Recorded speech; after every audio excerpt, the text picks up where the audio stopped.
Bwana Yesu asifiwe sana. Kwa majina anaitwa mtumishi Peter kutoka upande wa Taita Taveta.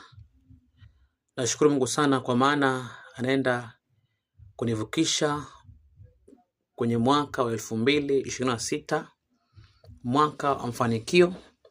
Mwaka utakuwa mwaka wa maendeleo kwenye maombi.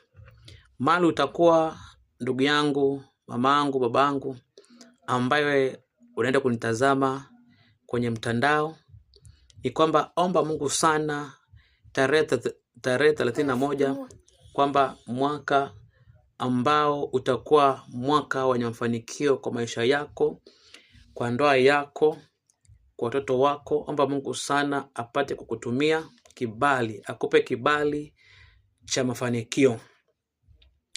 Ni kwamba kama hujui kuomba, sema tu jambo tu kwa Mungu kwamba Mungu akupatie kibali cha kujua kuomba. Usivuke mwaka ukiwa hujui maombi. Vuka mwaka ukiwa unajua maombi. Amen.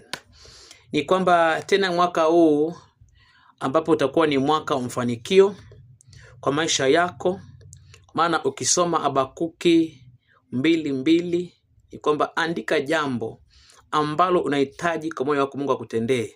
Kwa maana ambacho unajiumbia, unabii, kinywa chako ni unabii.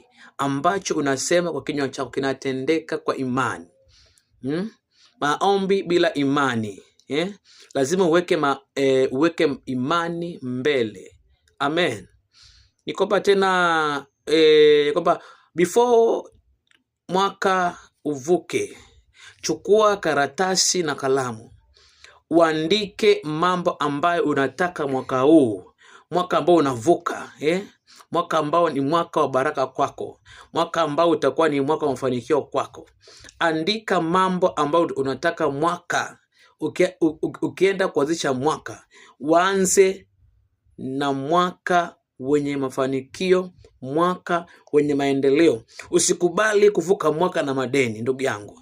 Usikubali kuvuka mwaka na madeni. Usikubali kuvuka mwaka ukiwa hauna amani na mtu.